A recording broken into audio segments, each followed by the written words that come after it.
Hello दोस्तों, स्वागत है आपका आज के नए वीडियो में। तो आज अपन जावा में इनहेरिटेंस सीखने वाले हैं। तो इनहेरिटेंस ये ऑब्जेक्ट ओरिएंटेड प्रोग्रामिंग लैंग्वेज का एक बहुत ही पावरफुल फीचर है। मतलब जो भी ऑब्जेक्ट ओरिएंटेड लैंग्वेज जैसे कि Java, C plus plus, C sharp, इन सब में आपको एक कॉमन मिलेगा इनहेरिटेंस। इनहेरिटेंस से क्या होता है? आप एक प्रॉपर्टी में दूसरे प्रॉपर्टीज के सॉरी आप एक क्लास में दूसरे क्लास के प्रॉपर्टीज इनहेरिट कर सकते हो और उसके मेथड्स भी इनहेरिट कर सकते हो। इसका मतलब इनहेरिटेंस आपको रीयूज मतलब कोड का रीयूज प्रमोट करता है। इससे हम कोड रीयूज, मेंटेनेबिलिटी और एक्सटेंसिबिलिटी सब अचीव कर सकते हैं। ओके। फिर इनहेरिटेंस जब अपन देखते हैं तो उसमें आता है सुपर क्लास और एक आता है सब क्लास। सुपर क्लास मतलब जो क्लास जिससे हम प्रॉपर्टीज और मेथड्स इनहेरिट करने वाले हैं, और सब क्लास मतलब जो जो मतलब जो ये प्रॉपर्टीज लेने वाली है और जो वो मेथड्स यूज करने वाली है। जैसा कि आपने ये लाइन में देखा होगा, the class that is been inherited from is called super class. मतलब जिस क्लास को हम इनहेरिट करने वाले हैं वो सुपर क्लास, और उसे पेरेंट क्लास भी बोलते हैं। पेरेंट क्लास, चाइल्ड क्लास और सुपर क्लास, सब क्लास, ये दो नॉमेनक्लेचर बहुत ही कॉमन है। while the class that inherits from it is called सब क्लास, ओके, और चाइल्ड क्लास। Inheritance hierarchy. तो इनहेरिटेंस में अपन मल्टी लेवल इनहेरिटेंस भी कर जावा में पॉसिबल है। ओके, जैसे कि फॉर एग्जांपल क्लास मतलब class C inherit is a child class of class B and then class B is a child class of class A. मतलब यहाँ क्या हो रहा है, सी बी के प्रॉपर्टीज इनहेरिट करी और बी ए के प्रॉपर्टीज इनहेरिट करी, तो सी इनडायरेक्टली ए और बी दोनों के प्रॉपर्टीज इनहेरिट करे। ये अपन एग्जांपल में देखेंगे, लेकिन मैं जस्ट एक छोटा सा एग्जांपल दिया। और इनहेरिटेंस कहाँ पे होता है? जहाँ पे इज अ रिलेशनशिप होता है। Okay, is a relationship. For example यहाँ पे देखो, dog is a kind of animal. मतलब डॉग ये एनिमल है, राइट? सो इसमें इज अ रिलेशनशिप है। तो एनिमल की जो भी प्रॉपर्टीज है वो डॉग इनहेरिट करता है, राइट? उसके कैरेक्टरिस्टिक, उसके बिहेवियर सब डॉग इनहेरिट करता है। ओके। और ये इनहेरिटेंस एक्सटेंड्स कीवर्ड से अचीव होता है जावा में। ओके। सो द एक्सटेंड, जब भी तुम्हें कोई क्लास इनहेरिट करनी हो तुम्हें एक्सटेंड कीवर्ड यूज करना है।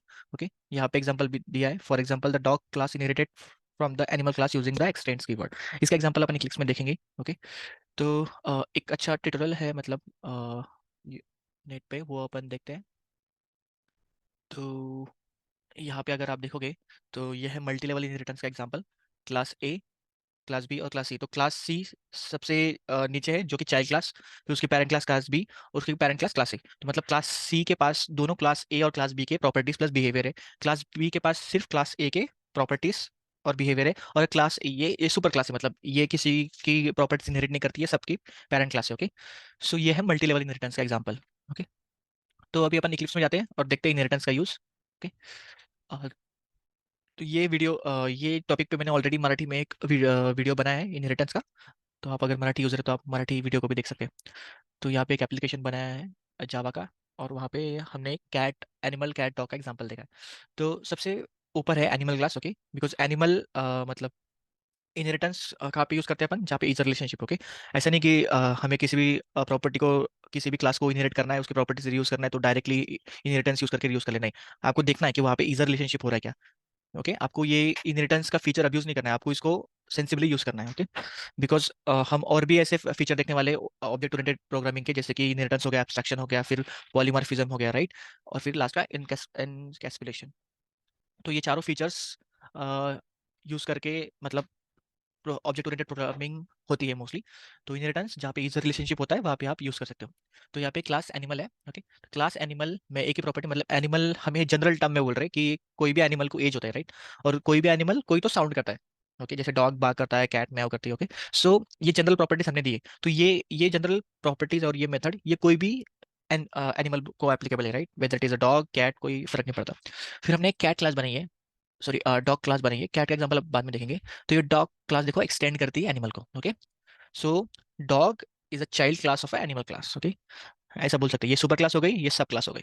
सो इफ यू सी, जैसे ही मैंने एक्सटेंड किया, तो आप अगर डॉग का ऑब्जेक्ट बनाते हो और let's say upon D type करते हैं, तो देखो ये एज प्रॉपर्टी देखो, हमने डॉग में एज प्रॉपर्टी डिफाइन की है क्या? नहीं। फिर भी वो कहाँ से आ रही? पेरेंट क्लास से आ रही, राइट? सो पेरेंट क्लास से जितनी भी प्रॉपर्टीज है डिफाइन, वो अपने आप ऑटोमेटिकली चाइल्ड क्लास इनहेरिट कर लेता है। वैसे मेथड्स भी इनहेरिट होती है, जैसे कि अपन डी डॉट अगर मेक साउंड डालेंगे, देखो मेक साउंड आ गया। तो ये मेक साउंड भी कहाँ पे डिफाइन है? एनिमल क्लास में। ओके। अभी ये इसको कमेंट कर देता हूँ मैं, नहीं तो आप बोलोगे ये यहाँ से ही हो रहा है। इसको कमेंट कर देते हैं। ओके, तो ये कमेंट हो गया। अभी बस अभी डॉग में ना प्रॉपर्टीज है ना कोई मेथड है। ओके, प्लेन डॉग क्लास है, लेकिन फिर भी आप अगर देखोगे you can see an age, मतलब एज प्रॉपर्टी आ रही है वही पेरेंट से, और मेक साउंड आ रही बिहेवियर मतलब मेथड, वो भी पेरेंट्स से आ रहा है। So as soon as you extend the class, you automatically मतलब आप इनहेरिट कर लेते हो ऑटोमेटिकली जो भी प्रॉपर्टीज और बिहेवियर वहाँ पे डिफाइन है। ओके, तो ये है इनहेरिटेंस। इनहेरिटेंस मतलब लाइक जो भी हमारे पेरेंट है उनका सब अपन इनहेरिट कर लेते हैं। जैसे रियल वर्ल्ड लाइफ एग्जांपल बोलूँ तो चिल्ड्रन जो होते हैं वो अपने फादर से वो सब उनका जो प्रॉपर्टीज वगैरह जो होता है, उनका बिहेवियर जो होता है वो सब इनहेरिट करते हैं, राइट। वही सेम कंसेप्ट है यहाँ पे। ओके, और ये फीचर क्यों दिया है? रीयूज प्रमोट करने के लिए। ओके, कोड को मेंटेन करने के लिए, कोड को रीयूज करने के लिए। अगर ये नहीं दिया होगा तो हर एक मतलब हर एक ऑब्जेक्ट के लिए हमें क्लास बनाना पड़ेगा। मतलब you can imagine how many number of class it will create, मतलब बहुत सारे क्लासेस हो जाएंगे। इससे क्या होता है, एक बार का अपन ने क्लास बना ली और जो भी रीयूजेबल प्रॉपर्टीज है वो हम डायरेक्टली सब क्लास करके दूसरे क्लास में यूज कर सकते हैं। ओके, मतलब दूसरे क्लास उसको इनहेरिट कर लेंगे और वो प्रॉपर्टीज ऑटोमेटिकली डिफाइन हो जाएंगी। उससे क्या होगा, अभी एनिमल में हमने जैसे प्रॉपर्टीज डिफाइन कर ली, हमें डॉग में प्रॉपर्टीज अभी डिफाइन करने की जरूरत नहीं, राइट। डॉग में हमें प्रॉपर्टीज डिफाइन करने की जरूरत नहीं, जो भी है वो एनिमल से आ जाएगा। हाँ, एडिशनल प्रॉपर्टीज जैसे कि डॉग स्पेसिफिक प्रॉपर्टीज, अभी डॉग की स्पेसिफिक प्रॉपर्टीज बोले तो like number of legs, right. अभी animal can have any number of legs, तो डॉग की स्पेसिफिक प्रॉपर्टी हो गई कि इसको 4 लेग्स होते हैं। Okay, it has a tail. वैसा डॉग की स्पेसिफिक प्रॉपर्टीज हम यहाँ पे ऐड कर सकते हैं। ओके, जैसे कि number of legs equal to 4, ये प्रॉपर्टी हम ऐड कर सकते हैं। लेकिन जो कॉमन प्रॉपर्टीज वो डायरेक्टली इनहेरिट कर सकते हैं, मतलब हम रीयूज कर रहे हो प्रॉपर्टीज को। ओके, हम डिफाइन नहीं कर रहे, हम रीयूज कर रहे हैं चाइल्ड क्लास में। ओके, जैसे कि अभी मैं डी डॉट डालूं। Okay, D dot number of legs आ गया। Okay, so you can directly use own properties and parent class properties as well. Okay, तो इसको हम अभी रन करते हैं और फिर देखते हैं whether we are able to inherit the property।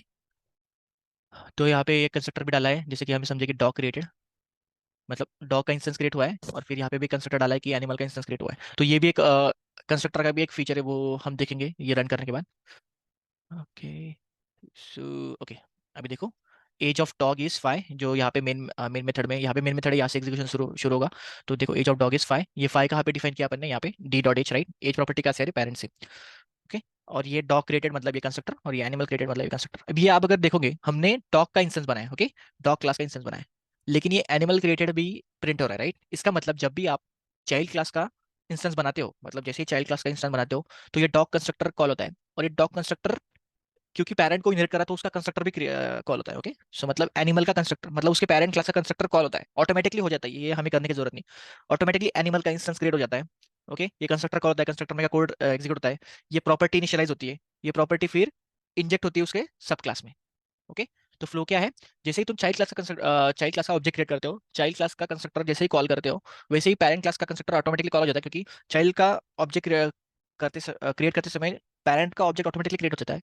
तो आप देखोगे ये वाला कंस्ट्रक्टर ऑटोमेटिकली कॉल हो गया, इसका कोड ऑटोमेटिकली रन हो गया, फिर ये ऑब्जेक्ट क्रिएट हुआ, उसके बाद फिर ये वाला कंस्ट्रक्टर कॉल हुआ, मतलब पहले पेरेंट का कंस्ट्रक्टर कॉल हुआ, फिर डॉग का कंस्ट्रक्टर कॉल हुआ। देखो एनिमल क्रिएटेड, डॉग क्रिएटेड, और फिर एनिमल की जो भी प्रॉपर्टीज है वो डॉग में इंजेक्ट हो गई, जो कि हम यूज किए, देखिए डी डॉट एज, राइट, यहाँ पे इनिशियल किया d dot age equal to 5, age of dog is 5। अगर हम कुछ भी इनिशियलाइज नहीं करें लेकिन, तो बाय डिफॉल्ट इंट की वैल्यू क्या आती है, 0, राइट। तो age of dog is 0 should be printed, right, because any age यहाँ पे डिफाइन किया है, बाय डिफॉल्ट इंट होता है 0, तो 0 प्रिंट हो गया। ओके, तो कंस्ट्रक्टर ऐसे कॉल होता है। नाउ इट्स टाइम फॉर, हम अभी जैसे प्रॉपर्टीज का देखा हमने कि डी डॉट एज हम यूज कर रहे हैं, वैसे अभी देखते हैं इसका बिहेवियर्स मतलब मेथड्स का। तो ये मैं इसको अनकमेंट कर देता हूँ, ये इतना पार्ट कमेंट ही रहने देता हूँ। ओके, सो सॉरी, इसको कमेंट ही रहने देते। तो ऑलरेडी हम बिहेवियर भी इनहेरिट कर रहे हैं यहाँ से। Okay, so let's call this method, उसके बाद देखेंगे ओवरराइड फीचर क्या होता है। Okay, so let's run this. देखो animal created, dog created, age of dog is 5, क्योंकि एज प्रॉपर्टी को कुछ वैल्यू दी नहीं है तो डिफॉल्ट वैल्यू प्रिंट हो रही है। और फिर D dot make sound call किया, तो ये मेथड भी कहाँ से आ रही है, पेरेंट से आ रही है। तो पेरेंट में इसका इंप्लीमेंटेशन क्या दिया है, मेकिंग नॉइस। तो ये देखो मेकिंग नॉइस प्रिंट हो गया। मतलब हमें अगर 100% रीयूज करना है तो हम पूरे प्रॉपर्टीज और मेथड रीयूज कर सकते हैं। अगर हमें कुछ डॉग स्पेसिफिक करना है तो वो हम डॉग में डिफाइन कर सकते हैं। ओके, लेकिन अ, वही रीयूज का कंसेप्ट, इससे फायदा क्या हुआ, जो भी एनिमल है, मतलब आज डॉग में रीयूज हुआ है, कल कैट में रीयूज होगा, कल कोई नया एनिमल है उसकी क्लास बनाएंगे, उसमें सब ये प्रॉपर्टीज ऑटोमेटिकली रीयूज हो जाएगी। तो तुम्हें हर बार ये प्रॉपर्टीज और हर बार ये मेथड डिफाइन करने की जरूरत नहीं, you can directly use them using inheritance. Okay, बस आपको ईजर रिलेशनशिप देखना है। अभी ये हमने डिफॉल्ट जो इम्प्लीमेंटेशन है, डिफॉल्ट मेथड जो यहाँ पे डिफाइन है, मतलब सॉरी डिफॉल्ट जो मेथड पेरेंट में डिफाइन है वो कॉल करके हमने ये प्रिंट किया, देखा।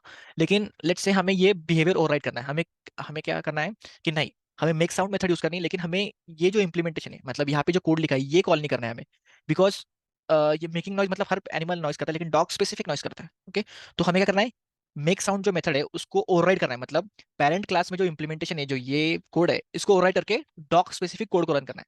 तुम्हें क्या करना है, ओवरराइड कीवर्ड से आप ओवरराइड करते हो उस मेथड को। देखो सेम डेफिनेशन है। ओके, ओवरराइड से क्या होता है, सेम मेथड आप पेरेंट से इनहेरिट करते हो। ओके, बस आप अपना खुद का इंप्लीमेंटेशन देते हो। ठीक है, अभी मैंने यहाँ पे बस क्या किया है, system dot dot print barking ये लिखा है। अब इसको रन करते तो देखते क्या होता है। ठीक है, बार्किंग। ओके, सो आप देखोगे मेक साउंड मेथड ओवरराइड की, कहां से ओवरराइड की, पेरेंट से। पेरेंट में भी मेक साउंड मेथड है, सेम सिग्नेचर देखो मेथड की सेम है, लेकिन ये जो है मेकिंग नॉइज, हमें क्या कहना था कि हमें डॉग का स्पेसिफिक नॉइज चाहिए, हमें ये वाला इंप्लीमेंटेशन नहीं चाहिए, ये कोड नहीं चाहिए रन, हमें इसको ओवरराइड करना है। तो ओवरराइड करने के लिए क्या करना पड़ता है, @, ओवरराइड कीवर्ड यूज करो, मेथड का सिग्नेचर सेम रखो, और तुम खुद की इंप्लीमेंटेशन प्रोवाइड करो। तो हमने क्या किया, खुद का कोड प्रोवाइड किया, तो वो रन हो गया। Okay, so it's a very powerful feature, you can override any method, मतलब जो भी सुपर क्लास में जो भी मेथड है उसका इंप्लीमेंटेशन हम ओवरराइड कर सकते हैं। अगर नहीं ओवरराइड करना है, जैसा कि जैसा यूज करना है, तो वो भी यूज कर सकते हैं। Okay, so see how powerful inheritance is. और ऑब्जेक्ट ओरिएंटेड लर्निंग देखो, एक ही मेथड के हमने दो यूज देखे। ठीक है, हमें देखो मेकिंग नॉइज आ गया, अब ये पेरेंट से आ रहा है, और जैसे मैं अनकमेंट कर दूं वो ओवरराइड हो जाता है। देखो मैं ये कॉल चेंज कर रहा हूँ, नहीं ये कॉल नहीं चेंज कर रहा हूँ, बस यहाँ पे हमने ओवरराइड कर लिया और खुद का इंप्लीमेंटेशन दिया, सिग्नेचर सेम रखा, ओवरराइड कीवर्ड डाला, और सब कुछ वैसा की वैसा चलने लग गया। ठीक है, बार्किंग राइट, अभी खुद का इंप्लीमेंटेशन। तो ये फीचर है ओवरराइड। जो हमने सेम यहाँ पे किया अभी, वो अभी कैट में देखते हैं। बस एक प्रॉपर्टीज देखते हैं जिस इसमें सेम प्रॉपर्टी यूज करेंगे अपन, जो मतलब एनिमल से जो प्रॉपर्टीज आ रही है, कैट एक्सटेंड्स एनिमल। ओके, तो जैसे ही एक्सटेंड्स कीवर्ड डाला, ओके, तो हमने नया कैट क्रिएट किया।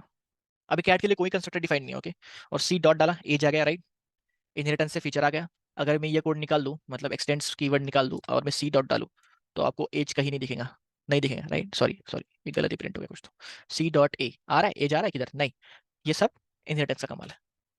ओके, तो इसको भी प्रिंट कर देते हैं, मैं यहाँ से कॉपी पेस्ट लेता हूँ, सिस्टम डॉट के एज ऑफ कैट इज सी। ओ, एक्सटेंड्स कीवर्ड रह गया ना, एक्सटेंड्स नहीं करोगे तो कैसे आएगा प्रॉपर्टी पेरेंट से। ओके, एवरीथिंग लुक रिजॉल्व, फिर यहाँ पे एरर क्यों दे रहा है क्या पता। ठीक है, animal created, age of cat is 0। अभी देखो कैट अगर कोई कंस्ट्रक्टर डिफाइन नहीं किया अपन ने, तो डिफॉल्ट कंस्ट्रक्टर जावा इंजेक्ट कर देता है, ये पता है आप लोगों को। तो जा डिफॉल्ट कंस्ट्रक्टर मतलब एम्प्टी कंस्ट्रक्टर, और वो जैसे ही हमने ये कंस्ट्रक्टर को कॉल किया, पेरेंट का कंस्ट्रक्टर ऑटोमेटिकली कॉल हो गया, एनिमल क्रिएट हो गया जो हमने एनिमल में डिफाइन किया है। और ये प्रॉपर्टी एज ऑफ कैट मतलब सी डॉट एज जो एनिमल से आ रही है वो ऑटोमेटिकली यूज हो गई। तो देखो मतलब डॉग और कैट दोनों में प्रॉपर्टी डिफाइन नहीं, प्रॉपर्टी कहाँ से आ रही है, एनिमल से, मतलब पेरेंट क्लास से। सो दिस इज रीयूज, मतलब एक बार प्रॉपर्टी डिफाइन कर लो और हर जगह यूज करो फिर चाइल्ड क्लास में। ओके, तो ये था। अभी एक क्वेश्चन है, मतलब जो बहुत ही कॉमन है, मतलब इंटरव्यू क्वेश्चंस जो मतलब फ्रेशर्स को बहुत पूछा जाता है, जैसे कि कोई भी क्लास हो, कोई भी क्लास हो जावा में, वो बाय डिफॉल्ट क्या इनहेरिट करती है, मतलब कौन से क्लास को इनहेरिट करती है, तो बाय डिफॉल्ट इनहेरिट करती है ऑब्जेक्ट क्लास को। ओके, अभी आप बोलोगे कैसे, यहाँ पे तो कुछ एक्सटेंड लिखा नहीं है कि ऐसा, मतलब ऑब्जेक्ट क्लास है राइट जावा में, एक्सटेंड्स एक्सटेंड्स ऑब्जेक्ट, ऐसा तो कुछ लिखा नहीं है राइट, फिर भी आप कैसे बोल रहे हो कि ये ऑटोमेटिकली एक्सटेंड करता है। तो सी, अभी ये जो सी डॉट है, सी डॉट क्लोन, अब ये क्लोन मेथड कैट में कहीं डिफाइन है नहीं, इक्वल्स मेथड कैट पे कहीं डिफाइन है, तो ये मेथड कहाँ से आ रही है, ऑब्जेक्ट क्लास से आ रही है राइट। ये clone method, equals method, finalize method, ये जितने भी मेथड आपको दिख रहे हैं ये सब आ रही है ऑब्जेक्ट क्लास से। कोई भी क्लास आप जावा में क्रिएट करते हो वो ऑटोमेटिकली एक्सटेंड कर लेता है ऑब्जेक्ट को, आपको एक्सटेंड्स ऑब्जेक्ट ऐसा लिखने की जरूरत नहीं। Okay, you don't have to write, मतलब ये एक्सटेंड्स ऑब्जेक्ट ऐसा लिखने की जरूरत नहीं, ये सब ऑटोमेटिकली होता है, आप नहीं भी लिखोगे तो भी वो एक्सटेंड हो ही जाएगा। ओके, तो कोई भी जावा में क्लास क्रिएट करो वो ऑटोमेटिकली एक्सटेंड करता है ऑब्जेक्ट को। तो every class created in Java is the child class of object. Okay, इसको ध्यान में रख लो।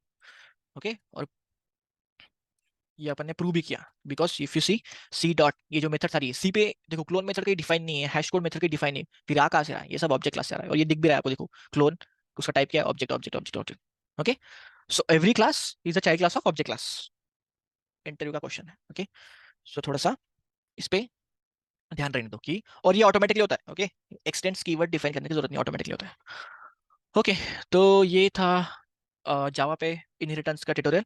अगर आपको कुछ मतलब लगा हो कि थोड़ा बेटर एक्सप्लेन हो सकता था, ये मेरा पहले ही ट्यूटोरियल है हिंदी में, तो मे भी थोड़ा सा इधर उधर हो गया होगा। अगर कुछ बेटर, मतलब कोई बेटर तरीका हो आपके पास एक्सप्लेन करने का, वो बताइए, I am always open to feedback. Okay, so मैं ये ट्यूटोरियल्स और बेटर होते जाएंगे। ये पहला फीचर था इनहेरिटेंस का, ओओपी मतलब ऑब्जेक्ट ओरिएंटेड का प्रोग्रामिंग लैंग्वेज का। फिर हम बाद में देखेंगे एब्स्ट्रैक्शन, ओके, और फिर नेक्स्ट, ओके।